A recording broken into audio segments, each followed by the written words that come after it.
यही जानना चाहेंगे, बहुत अच्छा क्वार्टर रहा है आपका। हर एक जगह से ग्रोथ आते हुए दिखी है। पिछली बार जब हमने बात की थी दिसंबर महीने के आसपास, तब एक अच्छा सीज़न भी आपका होने की उम्मीद थी। सर, किस तरीके से पूरा Q3 आपको पैन आउट होते हुए दिखा है सर? सी Q3 में अगर आप देखें तो हमारा Q3 क्वार्टर तो बहुत अच्छा गया था। हालांकि अक्टूबर में थोड़ा प्रॉब्लम था बिकॉज दिवाली और दुर्गा पूजा का थोड़ा मार्केट स्लगिश था, बट नवंबर से बिजनेस बहुत अच्छा पिकअप लिया है और इसी कारण से क्वार्टर हमने अच्छा परफॉर्म किया। हमारा टॉप लाइन और हमारा पैट भी काफी ग्रो हुआ है, इंडस्ट्री के कंपैरिजन में काफी अच्छा किया रॉल ऑकिड ने। और जो है अब जनवरी फरवरी मार्च क्वार्टर भी अच्छा चल रहा है। हमने कुंभ में भी लगाया था अपना, वहां पर डोम सिटी हमने मैनेज किया था, वहां भी काफी अच्छा रिस्पांस रहा था। तो दैट में फोर्थ क्वार्टर भी अच्छा जा रहा है और इंडस्ट्री अच्छा कर रही है ओवरऑल।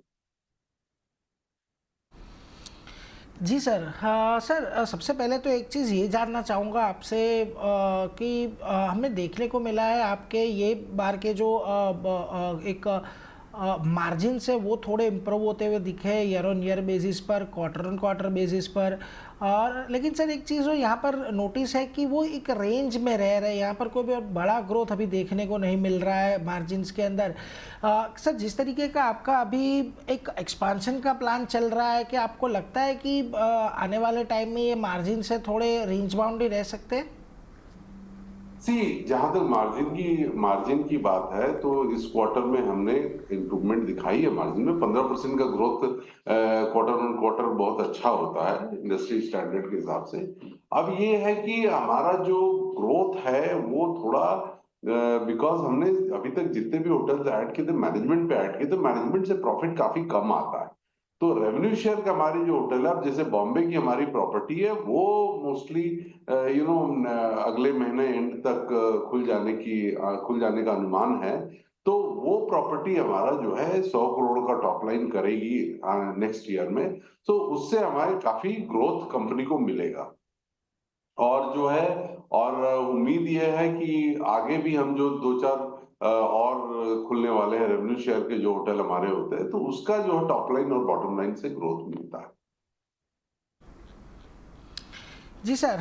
सर, मुंबई के होटल के बारे में बहुत कुछ पढ़ रहा था आपके जो एनालिस्ट कॉल था उसके अंदर बहुत सारे सवाल उसके रिलेटेड पूछे गए। सर, किस तरीके का ये होटल होगा? आप मैनेज्ड होगा या तो आप रेंटल बेसिस पे आप उसको रेवेन्यू शेयरिंग पे आप इसको ओन करेंगे? और सर, एक बहुत कौन से प्रकार की सुविधाएं रहेंगी, 5 स्टार 4 स्टार, उसके रिलेटेड अगर आप कुछ हमें डिटेल दे पाए। ये जो हमारा बॉम्बे में होटल आ रहा है ये जो है रेंटल पे रहेगी होटल। तो हमारा जो है लीज रेंट हम पे करेंगे और जो टोटल रेवेन्यू हमारे बुक्स में आएगा और प्रॉफिट भी हमारे बुक्स में आएगा। ये होटल एक बेहतरीन 5 स्टार होटल जो हम बना रहे हैं, वहां पर 300 कमरे का होटल है, 290 लगभग, और with all top and facility. Location एकदम बढ़िया लोकेशन है, नेक्स्ट टू टर्मिनल 2 है बॉम्बे का। तो बेस्ट ऑफ द बिजनेस जो है हम देख पाएंगे वहां पर।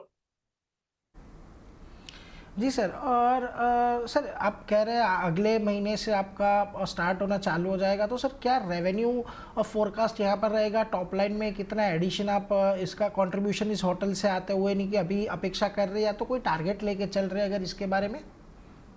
हमारा टारगेट जो अगले साल का जो 25-26 फाइनेंशियल ईयर 25-26 में इस एक होटल से लगभग 100 करोड़ रुपया का टॉप लाइन आने का अनुमान है।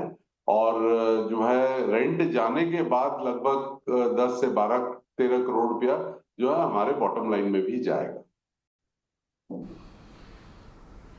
એટલે જો ખાસ કરીને અહીંયાથી આવતા મહિનેથી જે હોટલ શરૂ થવા જઈ રહી છે મુંબઈની અંદર, એનાથી એક સારા એવા ગ્રોથની અपेक्षा છે, એટલે એના पर एक फोकस खास કરીને રાખતા રહીશું। लेकिन सर, आने वाले टाइम में अभी या तो FY26 अभी स्टार्ट हो जाएगा, सर कितना टारगेट लेके चल रहे हैं कि नए की एडिशन आप करेंगे?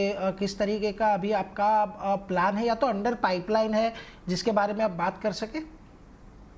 हमारे पास अभी लगभग 24 होटल का पाइपलाइन है जो हमें खोलना है नेक्स्ट 6 मैंने 6 से 1 साल के अंदर में, जो साइंड होटल मैं बता रहा हूँ।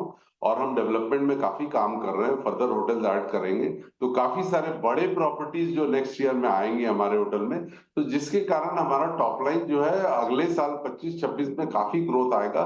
500 करोड़ का हमारा टारगेट है टॉप लाइन का, जो looks achievable as of now. और उसके बाद जो उसके अगले साल तो बहुत अच्छा ग्रोथ मिलेगा कंपनी। जी सर। सर ये जो 24 होटल्स आप नए स्टार्ट करने की सोच रहे हो सर, किस बेसिस पे होंगे? आप खुद ओन और मैनेज होंगे या तो फिर रेंटल बेसिस पे होंगे? कहाँ पर आपका अभी जोर ज़्यादा दिख रहा है? ये 24 होटल में लगभग 3 होटल जो है रेंटल बेसिस में रहेंगे, बाकी सब मैनेज। ઓકે 24માંથી એટલે 24 હોટલ આવનારા 1 વર્ષની અંદર અહીંયાથી કંપની ખોલવા માટેની એક અપેક્ષા ધરાવી રહી છે, એટલે એના પર એક ફોકસ ખાસ કરીને રાખતા રહીશું, જેમાંથી માત્ર 3 એવા છે જે રેન્ટલ બેસિસ પર હશે, એટલે એના પર પણ એક फोकस हसे। सर थोड़े दिन पहले आपका एक अपडेट आते हुए दिखा था, एकता नगर गुजरात में आपने एक नया रिसोर्ट खोला है सर। सर क्या खासियत है उसकी, क्योंकि गुजराती चैनल है, गुजरात के लोग वहाँ पर ज़्यादा एक विज़िट भी करते हैं और एक नया डेस्टिनेशन अगर वहाँ पर मिल रहा है तो सर उसके बारे में अगर कुछ बताना चाहेंगे। स्टैच्यू ऑफ यूनिटी पहला तो है कि स्टैच्यू ऑफ यूनिटी वहीं पर है। उसके बाद ये फैंटास्टिक प्रॉपर्टी हमने बनाया वहां पर, जो कि पूरे देश से ट्रैफिक वहां पर आएगा।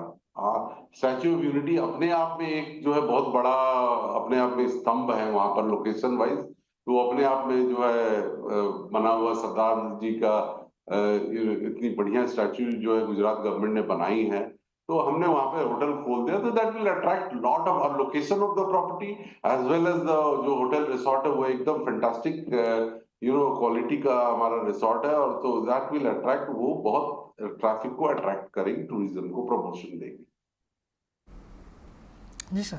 सर ये कुंभ के बारे में आपने बताया, आपने वहाँ पर अपना टेंट सिटी लगाया हुआ था सर, वहाँ से कितना ग्रोथ आने की, मतलब वो कितना ऐड करेगा आपके Q4 के रिजल्ट्स के अंदर, उसका अगर कुछ अंदाजा आप हमें दे पाए। कुंभ में जो हमने लगाया था वो जो डोम सिटी, वो तो हम मैनेज कर रहे थे, हमारा अपना नहीं लगाया हुआ था, वी वर जस्ट मैनेजिंग, तो वहां लेकिन वहां काफी अच्छा रिस्पांस आया और वहां से काफी अच्छा इनकम आएगा, मैनेजमेंट फीस ही आएगी हमारे, तो टॉप लाइन में तो बहुत ज्यादा एडिशन नहीं होगा, but good amount of management fees हम लोग वहां से अर्न करेंगे। जी सर। सर और एक डोमेस्टिक हॉस्पिटैलिटी इंडस्ट्री को लेकर आपसे भी एक सवाल पूछना चाहूँगा। हाँ, आई थिंक हम पिछली बार मिले थे तभी हमने डिस्कशन किया था, क्योंकि हम अक्रॉस द इंडस्ट्री देख रहे हैं बहुत अच्छी तरीके से सर एक्सपांशन हो रहा है। सर लगता है आपको यहाँ पर जिस तरीके का एक्सपांशन हो रहा है, डिमांड उतनी जनरेट हो रही है अभी मार्केट के अंदर, या तो फिर ये जो पिछली डिमांड थी उसके बेसिस पे एक्सपांशन हो रहा है? अभी भी आपको लगता है जो एक्सपांशन होगा वो क्या ये डिमांड है उसको मैच कर पाएगा?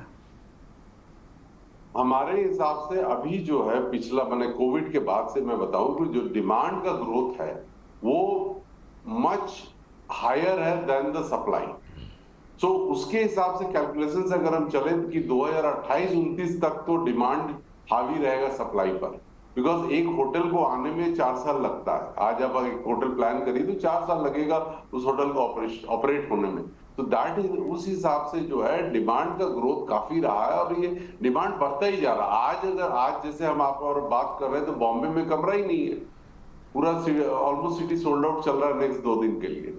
तो उस हिसाब से अगर आप देखें तो मतलब कि पूरे इंडिया में जो है जो डिमांड का ग्रोथ है वो is more than the supply growth. So ये जो गैप बना रहेगा अगला 3-4 साल, और 4-5 साल के बाद then we have to analyse कि हमारी इकोनॉमी कैसी चलती है, इंडिया की इकोनॉमी कैसी चलती है, उस पर डिपेंड करेगा कि भाई डिमांड सप्लाई का क्या स्थिति रहेगी।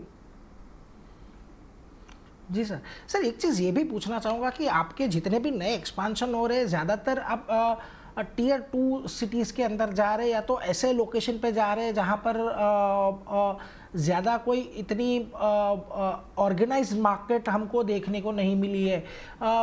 सर आपको लगता है कि यही से एक आने वाले समय में आपको अच्छी ग्रोथ मिलेगी? क्योंकि हम देख रहे हैं कि जो छोटे छोटे डेस्टिनेशंस है, बिकॉज ऑफ हमने कुंभ में भी देखा कि पूरा एक सर्किट था जहां पर हमें एक यात्रियों का पूरा सैलाब आते हुए देखा था। तो आपको लगता है कि इस तरीके से छोटे छोटे सर्किट के ऊपर भी फोकस करना पड़ेगा आने वाले टाइम में अगर ग्रोथ लाना है तो? आप एकदम सही कह रहे हैं कि जिस तरह का डेवलपमेंट टीयर 2 सिटीज में इंडिया में हो रहा है, आप अभी तो आपने देखा होगा कुंभ के टाइम में क्या हुआ, पूरा यूपी पॉइंट था। आप एयर फेयर ले लीजिए, होटल फेयर ले लीजिए, कुछ भी। तो उसी तरह जो है पूरे इंडिया में जो है टीयर 2 सिटीज में डेवलपमेंट अगले 10 साल में ज्यादा होगी देन टीयर 1। तो हम इसलिए अब वहां फोकस कर रहे हैं कि टीयर 1 में कंपटीशन ज्यादा है, because so many already hotels इतने हैं कि कंपटीशन ज्यादा रहता है। टीयर 2 में कंपटीशन कम है। अब इसीलिए सारे होटल चेन जो है, जितने भी ब्रांडेड चेन है इंडिया के, सभी अटैक कर रहे हैं कि हम टीयर 2 में जाएं और वहां पे ग्रोथ बहुत ज्यादा मिलेगा। जो एवरेज रेट है वो ऊपर जाएगा ज्यादा टीयर 2 सिटीज में, ऑक्यूपेंसीज भी ज्यादा रहेंगी बिकॉज वहां पे डिमांड ज्यादा है, सप्लाई कम है, तो वहां बिजनेस करना थोड़ा इजी रहता है। तो इसलिए अब टीयर 2 क्या टीयर 3 सिटीज भी अच्छे करने लगे हैं, अगर आप स्टैटिस्टिक्स या डेटा को देखें। ओके सर, एक आखिरी सवाल आपसे पूछना चाहूँगा। रूम नाइट्स का जो हमें ग्रोथ देखने को मिला है कंसोलिडेटेड लेवल पे लगभग ईयर ऑन ईयर बेसिस पे 10.3% है, क्वार्टर ऑन क्वार्टर बेसिस पे 22.5% जितना देखने को मिला है। सर आपकी टॉप लाइन एक इंटैक्ट रहे, अच्छा ग्रोथ देखने को मिले, कितना ग्रोथ परसेंटेज आप यहाँ पर है जहाँ पर एक आप कंफर्टेबल होंगे कि इतने में ग्रोथ आता है तो हमें कोई दिक्कत नहीं होती है? सी ग्रोथ जो होता है, मैं आपको एक्सप्लेन करूं, एक ऑर्गेनिक ग्रोथ होता है कि इनऑर्गेनिक। इनऑर्गेनिक ग्रोथ मतलब हम जो नए होटल ऐड कर रहे हैं उससे क्या ग्रोथ है, और एक होता है ऑर्गेनिक ग्रोथ, जो होटल एग्जिस्टिंग है उसमें क्या ग्रोथ है। ये दो तरह के हम लोग बिजनेस करते हैं। तो जो ऑर्गेनिक ग्रोथ है उसमें हम जो जो पिछले साल होटल थे उसका एआरआर कितना बढ़ा, या ऑक्यूपेंसी क्या बढ़ा, या एफएनबी में क्या ग्रोथ है इनकम में, वो हम टारगेट कर रहे हैं अराउंड 8 to 10% का ग्रोथ आएगा, डबल डिजिट ग्रोथ रहेगा। और इनऑर्गेनिक ग्रोथ जो है, अब जैसे आप बॉम्बे के होटल ऐड कर ले तो उससे अपने को 100 करोड़ आ जाएगा, तो ओवरऑल जो कंपनी का जो टॉप लाइन ग्रोथ ऑलमोस्ट 33% होगा, but that is inorganic. Okay ઠીક છે, એટલે જો અહીંયાથી ખાસ કરીને ઓર્ગેનિક ગ્રોથ પર કંપની અહીંયાથી ફોકસ કરી રહી છે। 8 થી 10% ઓર્ગેનિક ગ્રોથ આવનારા સમયમાં અહીંયાથી કંપની લક્ષ્યાંક કરીને ચાલી રહી છે, એટલે એના પર એક ફોકસ રાખતા રહીશું। ઉसी के साथ